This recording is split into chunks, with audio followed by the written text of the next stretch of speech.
सब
गोविंद भक्ति वेदांत स्वामी श्रील प्रभुपाद की जय ओम विष्णुपाद परमहंस परिव्राजकाचार्य अष्टोत्तर श्रीमद् भक्ति सिद्धांत सरस्वती गोस्वामी प्रभुपाद की जय। अनंत कोटि वैष्णव वृंद की जय। नामाचार्य श्री हरिदास ठाकुर की जय। प्रेम से कहो श्री कृष्ण चैतन्य प्रभु नित्यानंद श्री अद्वैत गदाधर श्रीवासदि गौर भक्त वृंद की जय। श्री श्री राधा कृष्ण गोप गोपी श्याम कुंड राधा कुंड गिरी गोवर्धन की जय। ब्रजभूमि श्री वृंदावन धाम की जय। नवद्वीप मायापुर धाम की जय। पुरुषोत्तम क्षेत्र श्री जगन्नाथपुरी धाम की जय। श्री द्वारिकापुरी धाम की जय। गंगा माई की जय। जमुना माई की जय। भक्ति देवी की जय। तुलसी देवी की जय। जुगधर्म श्री हरिनाम संकीर्तन यज्ञ की श्रील प्रभुपाद दिव्य पुस्तक वितरण की जय। गौर प्रेमानंदे। ओम नमो भगवते वासुदेवाय। ओम नमो भगवते वासुदेवाय। ओम नमो भगवते वासुदेवाय। ओम नमो भगवते वासुदेवाय। ओम नमो भगवते वासुदेवाय।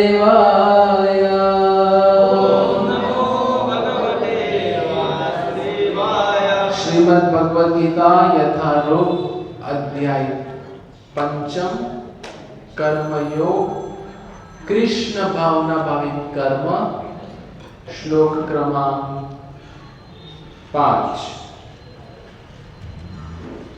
शब्द पाठ।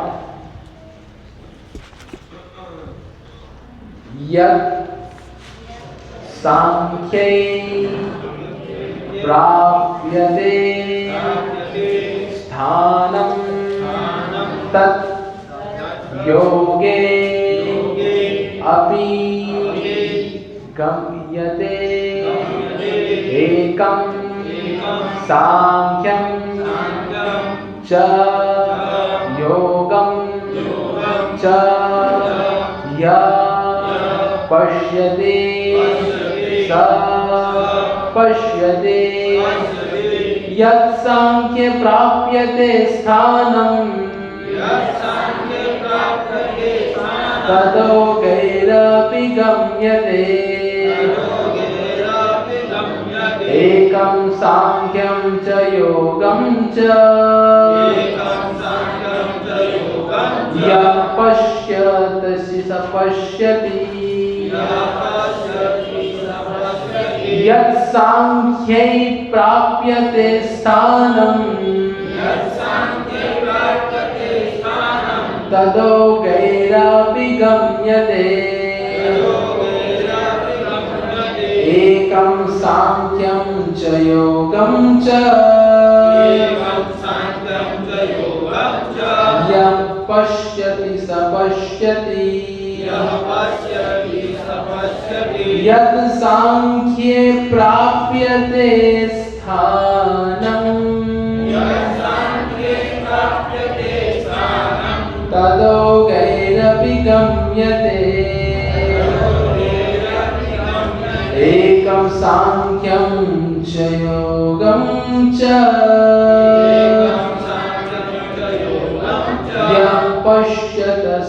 यः पश्यति स पश्यति। यत् सांख्ये प्राप्यते स्थानं तथा योगे अपि गम्यते।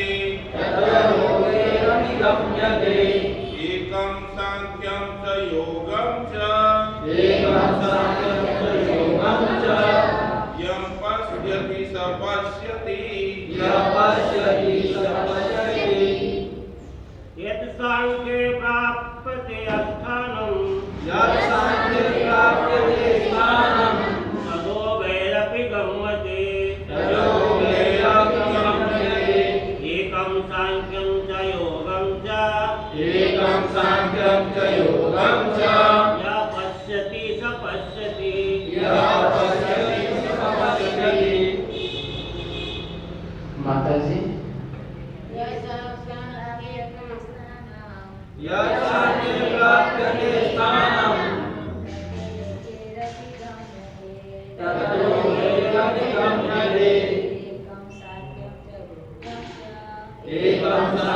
योगं च यः पश्यति स पश्यति यत् सांख्ये प्राप्यते स्थानं तदा योगेरपि गम्यते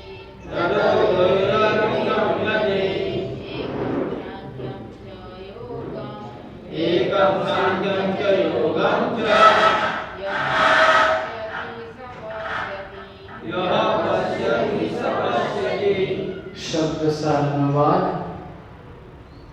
एवं तात्पर्य कृष्ण कृपामूर्ति अभय चरणारविंद भक्तिवेदांत स्वामी श्रील प्रभुपाद के द्वारा इस्कॉन के संस्थापक आचार्य यद जो सांख्य दर्शन के द्वारा प्राप्त किया जाता है स्थान तत् वही योगे भक्ति द्वारा अपि भी गम्यते प्राप्त कर सकता है एकम एक सांख्यम विश्लेषणात्मक अध्ययन को च तथा योगम भक्तिमय कर्म को च तथा यह जो पश्यते देखता है स वह पश्यते वास्तव में देखता है। अनुवाद जो यह जानता है कि विश्लेषणात्मक अध्ययन द्वारा प्राप्य स्थान भक्ति द्वारा भी प्राप्त किया जा सकता है और इस तरह जो सांख्य योग तथा भक्ति योग को एक समान देखता है वही वस्तुओं को यथारूप में देखता है। ओम अज्ञानतिमिरन्धस्य ज्ञानाञ्जनशलाकया चक्षुरुन्मीलितं येन तस्मै श्रीगुरुवे नमः। श्रीचैतन्यमनोभीष्टं स्थापितं येन भूतले स्वयं रूप कदा मह्यं ददाति स्वपदान्तिकं वन्देऽहं श्रीगुरो श्रीयुतपदकमलं श्रीगुरुं वैष्णवांश्च श्रीरूपं साग्रजाता सहगण रघुनाथान्वितं त्वं सजीवं साद्वैतं सावधूतं परिजनासहितं कृष्णचैतन्यदेवं श्रीराधा कृष्णपदान् सहगण ललिता श्रीविशाखान्वितांश्च। जय श्री कृष्ण चैतन्य प्रभु नित्यानंद श्री अद्वैत गदाधर श्रीवासदि गौर भक्त वृंद। हरे कृष्णा कृष्णा कृष्णा हरे हरे हरे राम राम राम हरे हरे हरे कृष्णा कृष्णा कृष्णा हरे हरे हरे राम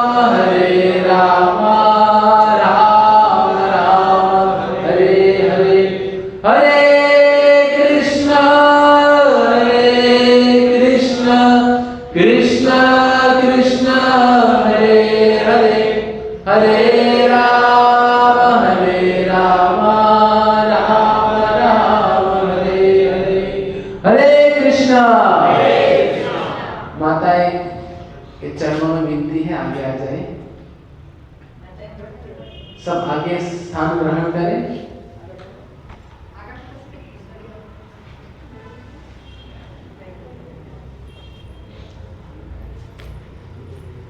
सब आगे आ जाए। ये बार बार बताना ठीक नहीं है।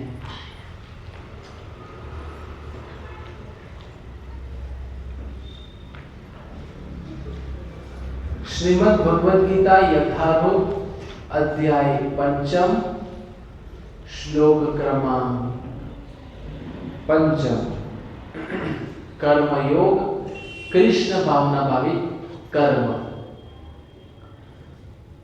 तात्पर्य श्रील प्रभुपाद जी के द्वारा दार्शनिक शोध का वास्तविक उद्देश्य जीवन के चरम लक्ष्य की खोज है।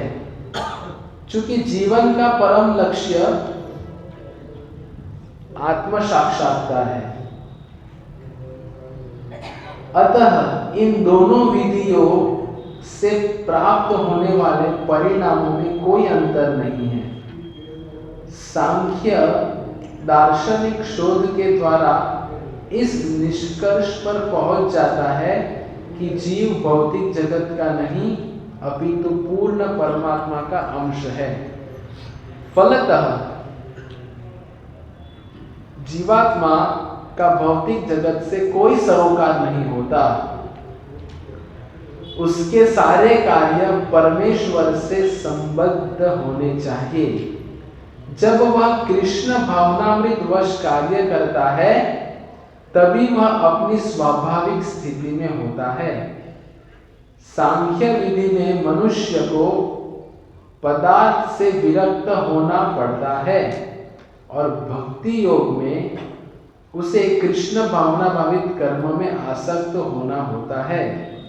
वस्तुतः दोनों ही विधियां एक है, यद्यपि ऊपर से एक विधि में विरक्ति दिखती है और दूसरी में आसक्ति है। जो पदार्थ से विरक्ति और कृष्ण में आसक्ति को एक ही तरह देखता है वही वस्तुओं को यथारूप में देखता है। तो पिछले श्लोक में, चतुर्थ श्लोक में हमने पिछली बार ये चर्चा की थी कि सांख्य योग और भक्ति योग दोनों पृथक नहीं है, समान है। कैसे समान है?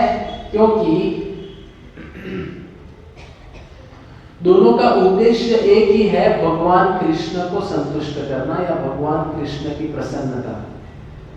थोड़ा समझना कठिन है। सांख्य योग ये शब्द आया संख्या पे से। संख्या समझते हैं ना? संख्या मतलब गणना। 1 2 3 4 5 6 7 8 9 10 ये जो है इनको क्या कहते हैं? गणना, संख्या। तो ये संख्या पे से आया सांख्य योग। तो इन कुछ श्लोकों के द्वारा भगवान ये समझाना चाहते हैं कि कुछ दार्शनिक, कुछ तत्ववादी ऐसे होते हैं जो अलग अलग विश्लेषण करते हैं शास्त्रों के आधार पर। विश्लेषण करना मतलब क्या? शास्त्रों में देखते हैं कि आत्मा के बारे में क्या बताया है, परमात्मा के बारे में क्या बताया है, आत्मा का अस्तित्व क्या है। इस तरीके से पूरा विश्लेषण करते हैं आत्मा या बाकी शास्त्रों में दी गए उपदेशों का। तो जो ऐसे विश्लेषण करते हैं अलग अलग चीजों का, उनको कहते हैं सांख्य ज्ञान। सांख्य मतलब बहुत सारी चीजों को इकट्ठा करना और ज्ञान अर्जित करना। और दूसरी ओर है कृष्ण भावना भावित कर्म करना। तो कृष्ण, पिछली बार हमने देखा, यह अध्याय का शीर्षक भी है कृष्ण भावना भावित कर्म। तो अर्जुन, हमने जो देखा कि तृतीय अध्याय में भगवान को उसी तरीके के प्रश्न करते हैं और ये प्रश्न के उत्तर से संतुष्टि नहीं मिलने के पश्चात अर्जुन ऐसे ही कुछ उसी तरीके के प्रश्न पंचम अध्याय में भी भगवान को प्रस्तुत कर रहे हैं। तो भगवान इन प्रश्नों के उत्तर में अर्जुन को बता रहे हैं कि कृष्ण भावना भावित कर्म मतलब क्या। वही व्यक्ति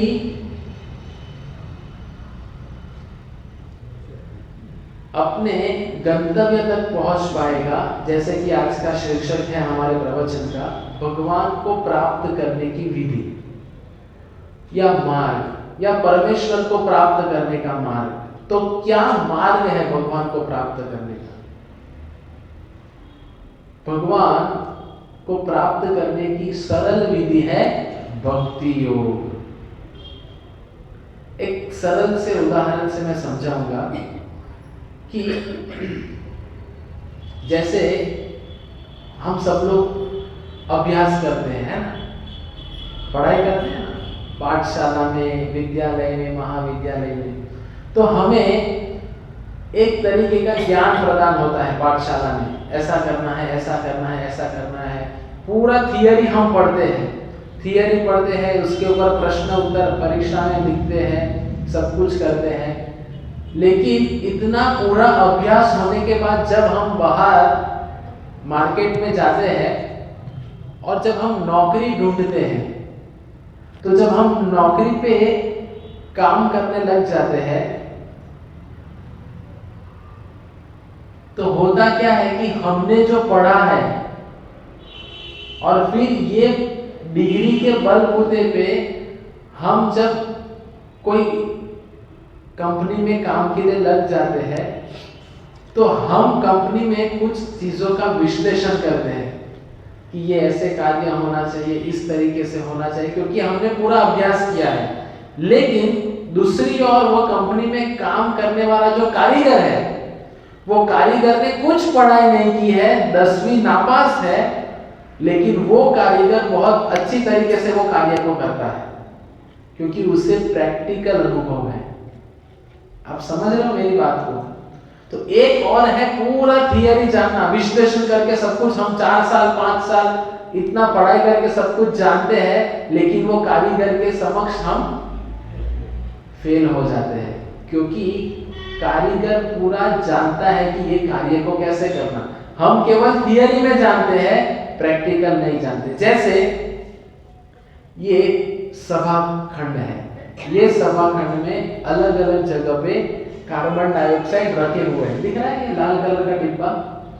तो हमें सबको ट्रेनिंग दी जाती है कि ये हॉल होता है, बड़ी बिल्डिंग होती है, तो ऐसी जगह पे कार्बन डाइऑक्साइड रखा जाता है। जब भी आग लगती है तो भाग दौड़ न करते हुए ये सिलेंडर को ऑपरेट करो, कार्बन डाइऑक्साइड छोड़ो, अग्नि अपने आप बुझ जाएगी।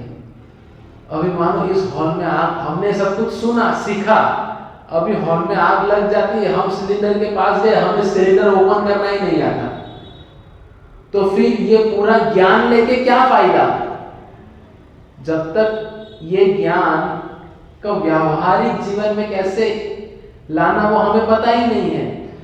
तो ये मैं क्यों बता रहा हूं ये सब, क्योंकि सांख्य योग इस तरीके का है कि पूरा विश्लेषण करते हैं, ऐसा होना चाहिए, ये होना चाहिए, वो होना चाहिए। हाँ, उनका लक्ष्य भी वही है कि हम भगवान कृष्ण को जाने या जीवन के अंत में भगवान कृष्ण की प्राप्ति करें, ये चाहते हैं वो लोग भी। लेकिन इतना विश्लेषण में पड़ जाते हैं कि वास्तव में जो मर्म है वो रह जाता है, सिर्फ विश्लेषण में पड़े रहते हैं, तो वो उचित नहीं है। लेकिन दूसरी ओर एक कृष्ण भक्त है जो कृष्ण भावना भावित कर्म कर रहा है, वो ये थियरी को नहीं जानता क्या करना है क्या नहीं करना है, लेकिन मर्म जानता है। शास्त्र का मर्म क्या है?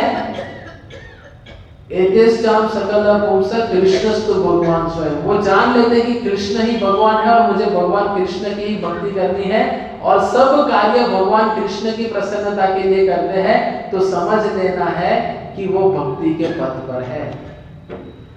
तो समाज में कई मायावादी लोग ऐसे हैं हम जो समाज में अभी जी रहे हैं, तो ये समाज में हम देखते हैं कि कई मायावादी ऐसे हैं जो कर्म को त्याग करने का कहते हैं। या हम कई संप्रदाय देखते हैं, वो कहते हैं कि हम पुष्प नहीं तोड़ते, हम बाल नहीं काटते, हम दाढ़ी नहीं करते क्योंकि इसमें जीव की हत्या हो जाती है, हम मास्क पहनते हैं। या बाकी ऐसे कई लोग हैं जो कर्म से अलिप्त होना चाहते हैं। उनका मतलब क्या, जो अगले श्लोक में भगवान बताएंगे, हम उनकी चर्चा करेंगे कि संन्यास मतलब क्या। संन्यास मतलब जो सत्य है उनके पास में रहना, उनको कहते हैं संन्यास। समझ में आ रहा है? संन्यास मतलब क्या? कई लोग का ऐसा मानना है कि जब हम जीवन में कोई भी आध्यात्मिक पथ को अपनाते हैं, तो आध्यात्मिक पथ को अपनाने के पश्चात हमें बहुत कुछ चीजें छोड़नी पड़ेगी। ऐसा कई लोग मानते हैं ना, हमें संसार छोड़ देना पड़ेगा, ये करना पड़ेगा, वो करना पड़ेगा। लेकिन भगवान कह रहे हैं नहीं,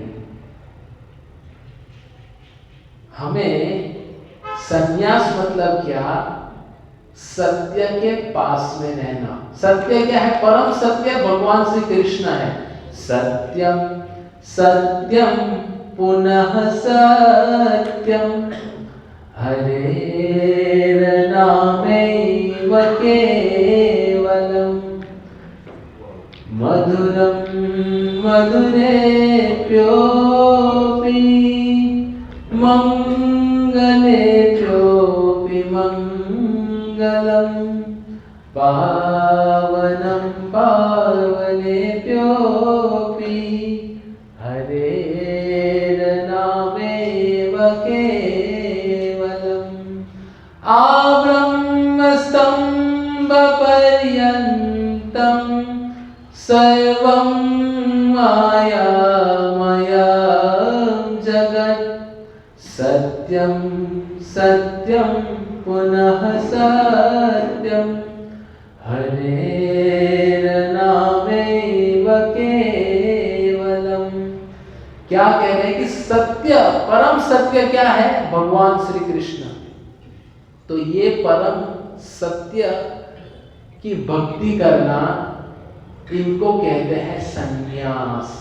तो एक दृष्टिकोण से देखा जाए तो एक गृहस्थ भी सन्यासी कहलाया जाएगा। सन्यास मतलब ऐसा नहीं है कि जो घर गृहस्थी में नहीं लगा है वही व्यक्ति सन्यासी है। हम सब लोग जो गृहस्थ जीवन अपनाए हैं, तो गृहस्थ जीवन में रहते हुए भी हम सन्यासी बन सकते हैं। कैसे? हम जो भी कार्य कर रहे हैं, हमारे सभी कार्यों को भगवान कृष्ण को जब हम अर्पण करेंगे, कृष्ण अर्थ है अखिल चेष्टा, भगवान कृष्ण की प्रीति के लिए, कृष्ण प्रीति अर्थम। जब भगवान कृष्ण की प्रसन्नता के लिए हम कुछ जो भी कार्य कर रहे हैं, जिसकी चर्चा हमने पिछले बार की, रसोई बनाना, सेवा करना, श्रृंगार करना, हार बनाना, मालाएं करना, झाड़ू लगाना, पोछा लगाना, इत्यादि इत्यादि इत्यादि, ये जो भी गतिविधियां है, ये हरे हम जो भी कार्य कर रहे हैं वो भगवान कृष्ण के लिए करना, इसको कहते हैं वास्तविक संन्यास।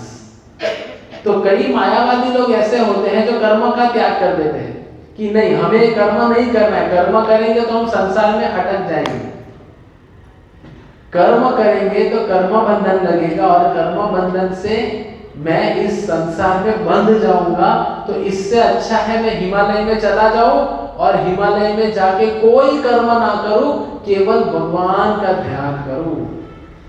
वो कलयुग में अनुमोदित नहीं है, क्योंकि कोई भी व्यक्ति संसार में ऐसा नहीं है जो कर्म के बिना रह सकता है। कोई भी व्यक्ति, चाहे वो हिमालय का योगी हो या कोई भी हो, वो कर्म के बिना नहीं रह सकता। कैसे? हिमालय के योगी तो हम देखते हैं ना, कुछ भी कर्म नहीं कर रहे, केवल बैठे हैं, ध्यान लगा रहे हैं, तप कर रहे हैं, सिद्धियां हासिल कर रहे हैं, सब कुछ कर रहे हैं, कोई कर्म नहीं कर रहे, फिर भी वो कर्म बंधन में कैसे?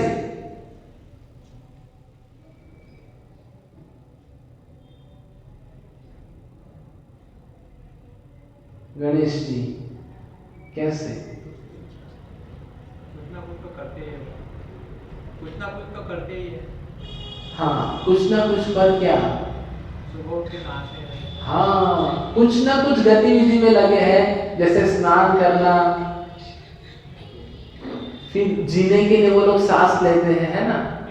तो ये सब कुछ जो भी प्रक्रिया चल रही है, तो ये प्रक्रिया में कुछ ना कुछ कर्म हो रहे हैं। तो कहने का तात्पर्य यह है कि कोई भी व्यक्ति बिना कर्म का तो नहीं रह सकता, कर्म तो उसे करना ही है। तो ये कर्म के चलते हुए कोई भी व्यक्ति ऐसा नहीं कह सकता कि मैं कर्म के बिना इस संसार में रहूंगा। तो क्यों ना हम कुछ ना कुछ कर्म में लगे हैं, तो क्यों ना ये कर्म भगवान कृष्ण की प्रसन्नता के लिए किया जाए। यही ये श्लोक का मर्म है। तो एक बार जैसे हम भी विश्लेषण कर रहे हैं ना, एक है सांख्य योग और एक है भक्ति योग। तो सांख्य योग मतलब पूरा विश्लेषण करके ये निष्कर्ष पे पहुंचना कि भगवान कृष्ण पूर्ण पुरुषोत्तम भगवान है और फिर उनकी भक्ति में लगना। पर अधिकांश लोग क्या हो जाते हैं, विश्लेषण करने के चक्कर में इतना विश्लेषणात्मक हो जाते हैं कि जो भक्ति का वास्तविक मर्म है वो बाजू में रह जाता है। लेकिन दूसरी ओर देखा जाए कि एक कृष्ण भावना भावित व्यक्ति है, वो क्या करेंगे, वो मर्म को जानते हैं और सीधे भगवान की भक्ति में लग जाते हैं। जैसे श्रील प्रभुपाद जी की कृपा से हमें ये अंतरराष्ट्रीय कृष्ण भावनामृत संघ मिला है, जिसमें कोई भी साधारण सा व्यक्ति सत्संग में जुड़ते हैं तो सीधा कृष्ण भावना भावित कर्मों में लग जाते हैं। मंदिर में आना, कृष्ण भगवान के बारे में सुनना, अपने हाथों से कुछ सेवा करना, भगवान का नाम जप करना, शास्त्रों का अध्ययन करना। तो ये क्या हो गया, सीधा भगवान कृष्ण की प्रसन्नता के लिए कार्य हो गया। हमें कुछ प्रयत्न करने की आवश्यकता नहीं है।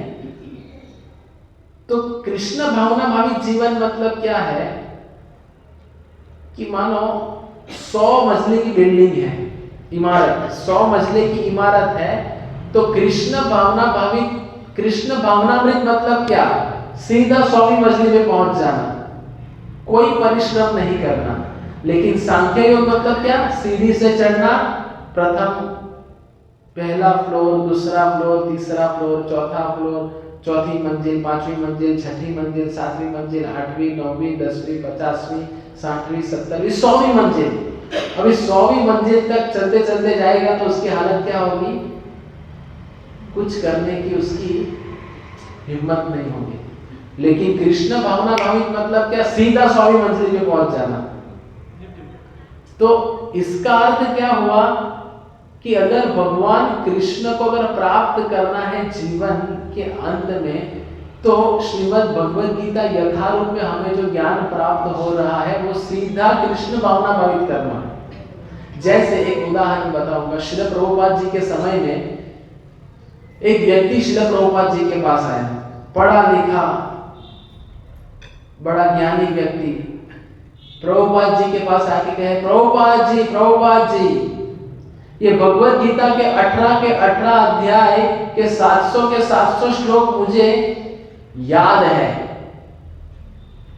मैं पूरी भगवद गीता जानता हूं। अब आप मुझे बताइए कि आपके शिष्य में से ऐसे कितने हैं जिनको 800 के 800 या 700 के 700 श्लोक वो जानते हैं। मानो वही व्यक्ति हमारे सत्संग में आ जाए और हमें पूछ ले तो हम कुछ नहीं बोल पाएंगे, है ना। तो प्रभुपाद जी उनको कहे, और वो व्यक्ति ऐसा था, पढ़ा लिखा था, गीता के श्लोक बोल रहा था और दूसरी ओर सिगरेट पी रहा था। तो प्रभुपाद जी कहे कि आप पूरी भगवत गीता जानते हो, 18 के 18 अध्याय आपको मुंह पे है, 800 के 800 या 700 के 700 श्लोक आपको मुंह पे है, लेकिन आप एक साधारण सी सिगरेट नहीं छोड़ सकते।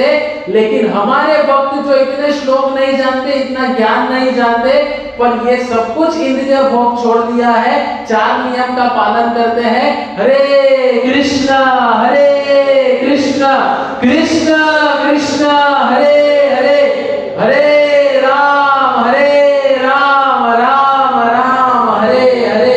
ये हरे कृष्ण महामंत्र का जप करते हैं और उनका पूरा जीवन बदल गया है।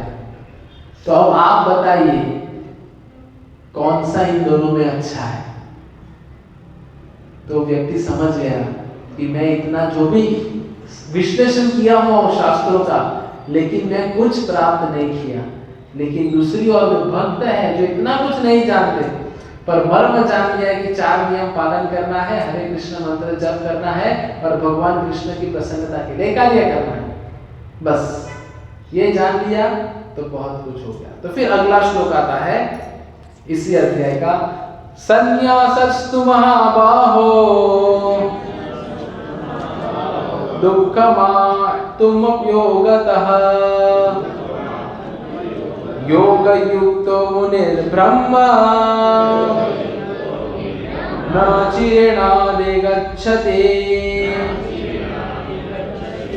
तो अनुवाद बहुत सुंदर श्रील प्रभुपाद जी कह रहे हैं, भक्ति में लगे बिना केवल समस्त कर्मों का परित्याग करने से कोई सुखी नहीं बन सकता। हमने देखा ना ये कि सब कुछ कर्म छोड़ देंगे मायावादी लोग, कुछ कर्म नहीं करेंगे, पर इससे सुखी नहीं बन पाएंगे। परंतु भक्ति में लगा हुआ विचारवान व्यक्ति शीघ्र ही परमेश्वर को प्राप्त कर लेता है। तो तात्पर्य में श्रील प्रभुपाद जी कह रहे हैं कि ऐसे कई मायावादी सन्यासी है जो कर्म का त्याग करके बैठे हुए हैं, भक्ति नहीं करते।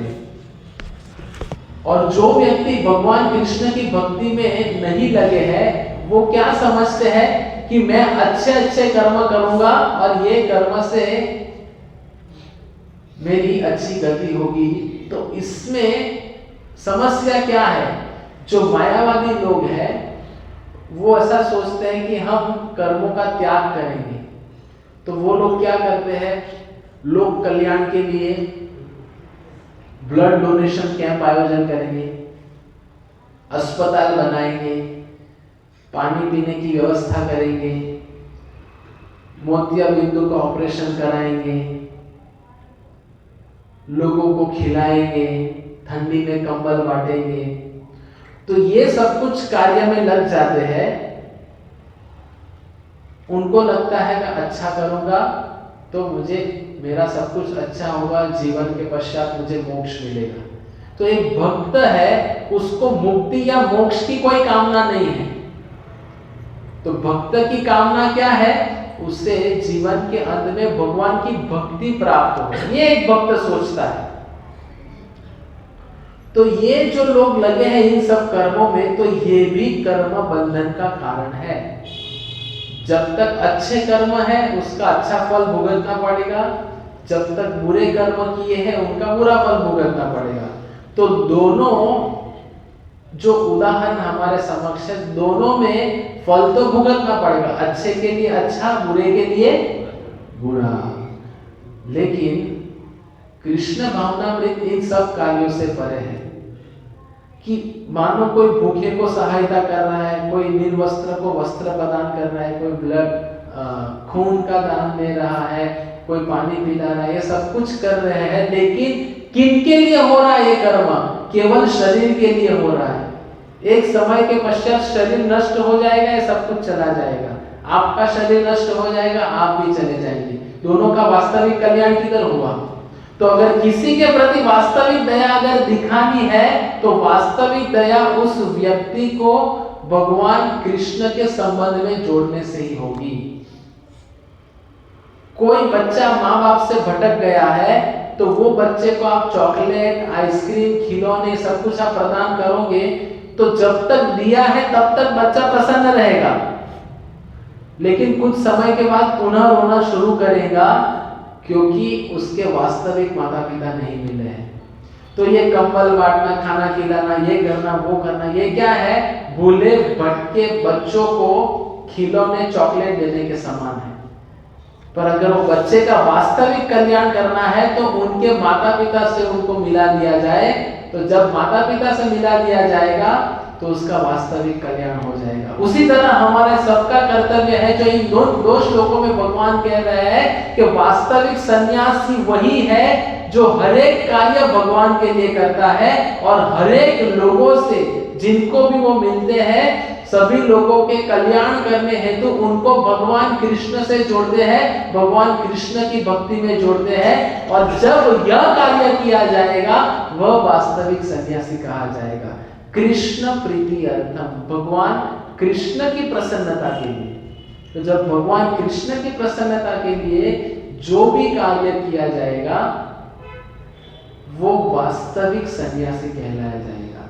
तो भगवान को प्राप्त करने की विधि जो हमने शुरुआत की थी प्रवचन की, तो विधि वही है कि जो शास्त्र का निर्देशन है, तो ये शास्त्रों के निर्देशन के अनुसार हम हमारे जीवन को जिए।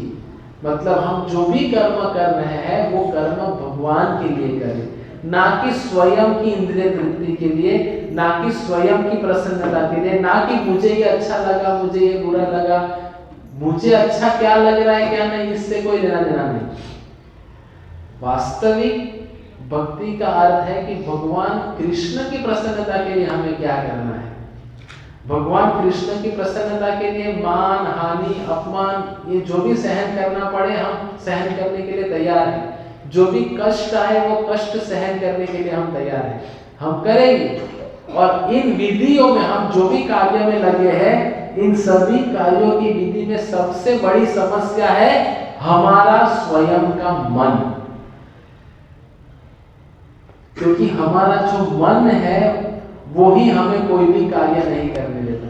इसलिए हम कई बार कहते हैं ना, आज मेरा मन नहीं है, आज मेरा मन नहीं कर रहा है खाने का, आज मेरा मन नहीं कर रहा है भक्ति करने का, इसलिए माला नहीं किया। तो हमें माला करने में आलस क्यों आती है? क्योंकि 84 लक्ष योनि से हमने भगवान कृष्ण की भक्ति नहीं की, माला हाथ में नहीं पकड़ी।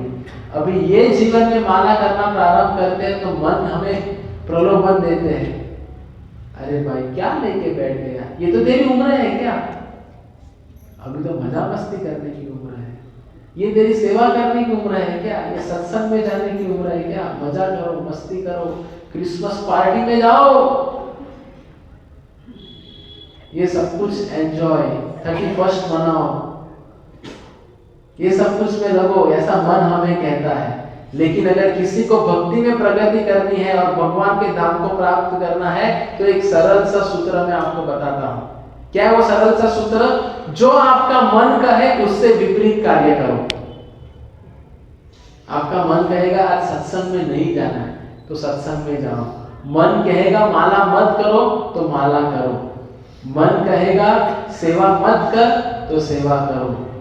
जो हमारा मन हमें कह रहा है उससे विपरीत हम कार्य करेंगे तो हम भक्ति में 100% आगे बढ़ेंगे। आजकल समस्या क्या है कि हमारा मन ही हमें तकलीफ देता है ना? आप सहमत हो हमसे? हाँ या ना? तो अगर मन को वश में करना है तो गंभीरता से भक्ति करनी पड़ेगी, भक्ति में लगना पड़ेगा, माला जप करनी पड़ेगी। बहु जन्म जदि करे श्रवण कीर्तन तबु तना पाए कृष्ण पदे प्रेमदन। हम भी बहुत समय से सत्संग में आ रहे हैं, लेकिन हम अगर अपने आप के गिरेबान में झांक के देखें तो हमें लगता है कि कुछ बदला ही नहीं। अभी भी मैं यथारूप हूं, अभी भी मैं अजुपट देना मूल रूपे छू कुछ भी बदलाव मेरे में आया नहीं है। क्यों ऐसा है? क्यों बदलाव नहीं आया हमने अभी तक? क्यों हम अपने आप को बदल नहीं पाए? क्योंकि केवल श्रवण किया है, केवल पढ़ा है। हम भगवत गीता केवल पढ़ने के लिए पढ़ते हैं, हमने भगवत गीता कभी अपने स्वयं के परिवर्तन के लिए नहीं पढ़ी। तो जो भी शास्त्र पढ़ रहे हैं, जो भी सुन रहे हैं, हम सबको स्वयं के परिवर्तन के लिए सुनना चाहिए, पढ़ना चाहिए और सुनने के पश्चात उसको इंप्लीमेंट करना चाहिए। केवल सुन के सत्संग अच्छा लगा, प्रसाद अच्छा लगा, चले गए, ये नहीं चलेगा। ये सुन के हमें उसके ऊपर मनन करना है कि मुझे मेरे जीवन में क्या बदलाव लाना है, मुझे भक्ति में अग्रसर होना है तो मुझे क्या करना है। तो जब ये प्रश्न अपने आप से पूछेंगे तब जाके हम भगवान को प्राप्त कर पाएंगे। केवल सत्संग सुनने से, केवल प्रसाद लेने से, केवल गीता पढ़ना अच्छा है इसलिए पढ़ने से काम नहीं चलेगा। हमारा स्वयं का हृदय परिवर्तन होना ही चाहिए। और हृदय परिवर्तन कैसे होगा? जो हमने चर्चा की कि चैतन्य शिक्षाष्टकम, जो चैतन्य महाप्रभु ने 8 पद में हमें शिक्षा प्रदान की, ये शिक्षाष्टकम को हम गंभीरता से लें। तो हम लेंगे ये शिक्षाष्टकम क्या है। जैसे पिछली बार हमने चर्चा की थी, चेतो दर्पण मार्जनम, हमें ये हृदय रूपी दर्पण को साफ करना है और साफ करने की प्रक्रिया है भगवान के नाम का जप करना। तो हम सबको जप में लगना है, जप करके इतना हद करें कि यमराज भी रद्द करे। लेकिन हम इतने पाप में लग जाते हैं, पार्टी में लग जाते हैं, क्रिसमस में लग जाते हैं, इतना सब एंजॉयमेंट एंजॉयमेंट एंजॉयमेंट, पूरा संसार क्या है? एंजॉयमेंट मोड में। तो अगर हम भी ये संसार के साथ में एंजॉयमेंट मोड में रहेंगे तो हम भक्ति नहीं कर पाएंगे, क्योंकि भक्ति और भोग ये दोनों साथ में नहीं चल सकेगा कभी भी। दो नाव में पैर रख के कोई व्यक्ति समुद्र पार कर पाएगा? नहीं कर पाएगा, एक ही नाव में आना पड़ेगा। तो हमारा क्या होता है, गुरुवार को आध्यात्मिक नाव में पैर हो जाता है और अगले बुधवार तक भौतिक नाव में पैर हो जाता है, और हम गुरुवार को दोनों नाव में पैर रखते हैं। तो दोनों नाव में रखेंगे पैर तो ये संसार को पार नहीं कर पाएंगे। तो हमें पूर्ण रूप से कृष्ण भावना भावित बनना पड़ेगा, 100% कृष्ण भावना भावित होना पड़ेगा, अन्यथा कोई गुंजाइश नहीं। तो इसीलिए ये अमूल्य मनुष्य जन्म हमें सबको प्रदान हुआ है। तो ये अमूल्य मनुष्य जीवन को व्यर्थ ना गवाइए।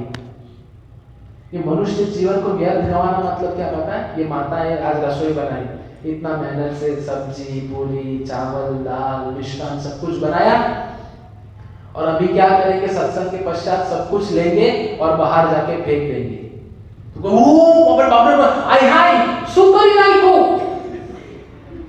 આટલું મહેનતથી બનાવ્યું બધું ફેંકી દીધું, अफसोस થાય ना આપણે।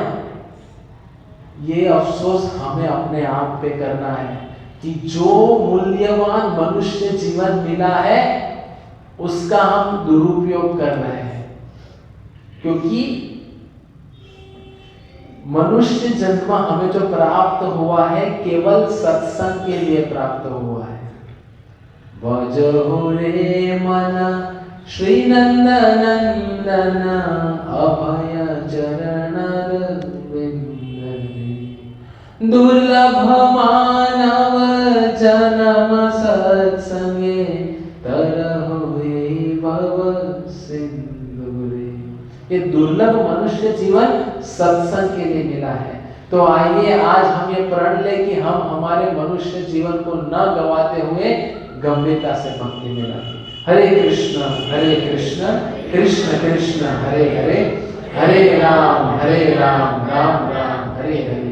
श्रीमद् भगवद गीता यथारूप की, श्री प्रभुपाद की, निताई गौर प्रेमानंदे। किसी का कोई प्रश्न?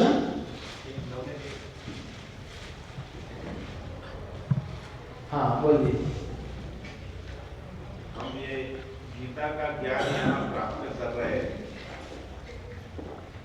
फिर भी हमें ये पता नहीं है कि इसको आचरण में, अपने शिष्ट में, अपने डिसिप्लिन में, अपने रोजिंदे कार्य में कैसे करें। तो हमें हर एक तरह का डिसिप्लिन जो है, जो शिक्षाशास्त्र में बताया गया है, वो थोड़ा आज बताइए। प्रश्न है कि हम जो इधर श्रवण करते हैं, जो पठन करते हैं, तो ये हमारे आचरण में हम नहीं ला पा रहे हैं, या हमारी शिस्त में हम नहीं ला पा रहे। ऐसा होता है?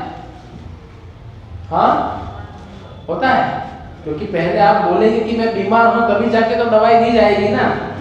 लेकिन आप बोलेंगे वो हर्षद प्रभु ही बीमार है, मैं तो ठीक हूं। तो ये पूरा प्रवचन हर्षद भाई के लिए ही है। हम सब बीमार हैं भाई, ये ऑनलाइन वाले को सुनाई नहीं दे रहा है, आप हाँ बोल रहे कि ना बोल रहे। हम बीमार हैं।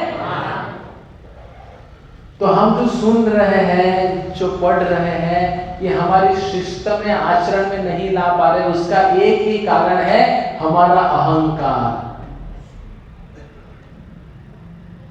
हमारा अहंकार, अहंकार मतलब हमारे अनर्थ। हम सब जो इतने जन्मों से अनर्थों का पालन करते आ रहे हैं ना हृदय में। अनर्थ मतलब जिसका कोई अर्थ नहीं, वैसे अनर्थ को हम पोषण दे रहे हैं। तो जब हम हमारे मानसिक धारा के खिलाफ, या हम जो शैली में पले बड़े हैं उनके खिलाफ अगर हमें कुछ बताया जाए तो हमारे मन में ग्रहण नहीं होता।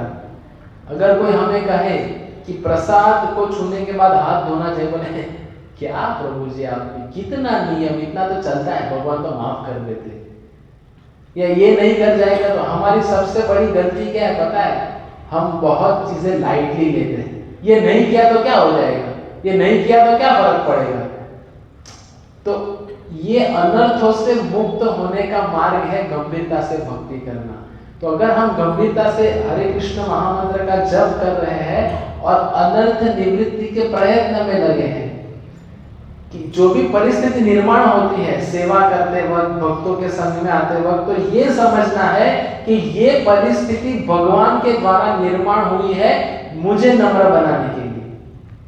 जब हर परिस्थिति में ये विचार करेंगे तो हम अच्छे से सब कुछ पालन कर पाएंगे। Is it answer to your question?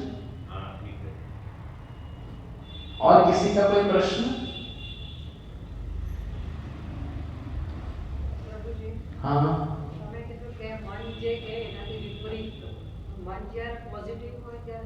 मन पॉजिटिव कभी होगा ही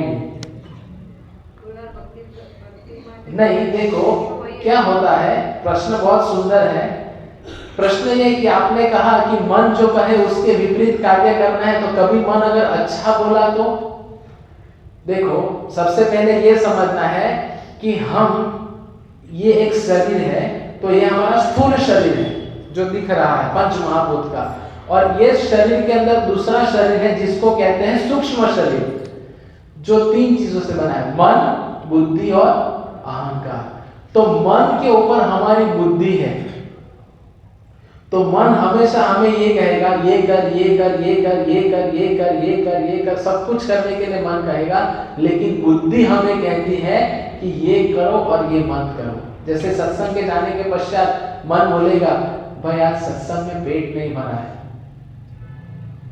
चलो थोड़ा मद्रास का डोसा खा लेते हैं, या थोड़ा आगे जाएंगे तो बोले रवि का दाना चना खा लेते हैं, या उससे आगे थोड़ा चले गए तो भेलपुरी खा लेते हैं, इत्यादि इत्यादि। मन सब कुछ बोलेगा, लेकिन फिर एक विचार आएगा भाई जेब तो देखने तो पैसा है कि नहीं। तो ये जो बोल रहा है कि पैसा है कि नहीं, वो कौन बोल रहा है? बुद्धि बोल रही है, मन नहीं बोल रहा है। तो मन का कार्य है सब कुछ मांगना, लेकिन बुद्धि का कार्य है विवेक प्रदान करना। बुद्धि ऐसी है जो सही गलत में भेद कर पाएगी। तो ये जो हमें अच्छा करने के लिए जो भी मार्गदर्शन मिलता है वो बुद्धि से मिलता है, और जब भक्तों के संग में आएंगे, भक्ति करेंगे, तो मन के ऊपर बुद्धि कार्यरत हो जाती है। तब जाके हमें अच्छे विचार आएंगे और अच्छे कार्य करने की प्रेरणा मिलेगी।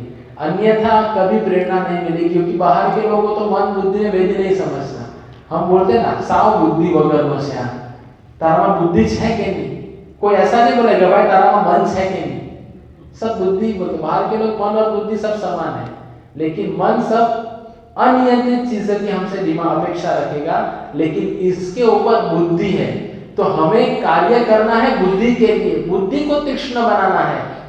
तो जब हरे कृष्ण महामंत्र का जप कर रहे हैं, वो क्या है? पेंसिल और संचय के समान है। पेंसिल देखा है, चित्र का चित्र बनाता है, पेंसिल ब्लंट हो जाती है तो फिर उसको शार्प करता है। तो हम भी लगे हैं अपने कार्यों में, लेकिन हमारी बुद्धि को हमें तीक्ष्ण बनाना है समय समय पे। तो बुद्धि समय समय पे तीक्ष्ण कैसे बनेगी? जब पेंसिल तीक्ष्ण है तो चित्र बहुत सुंदर आएगा। उसी तरह बुद्धि हमें समय समय पे अगर तीक्ष्ण करते रहेंगे तो वास्तव में मनुष्य जीवन को हम सुंदर बना पाएंगे। ये जो मनुष्य देह मिला है उसको सुंदर बना पाएंगे। तो बुद्धि को तीक्ष्ण बनाने का मार्ग क्या है? भक्तों का संग, सत्संग और हरिनाम जप, इनसे बुद्धि तीक्ष्ण बनेगी। ठीक है माता जी? हरे कृष्ण। और किसी का कोई प्रश्न? कितना समय हुआ? 9:20 समय हो गया है। माला अगले गुरुवार को करेंगे। हरे कृष्ण। श्रील प्रभुपाद की श्रीमद् भगवद गीता यथारूप की जय। निताय गौर प्रेमानंदे।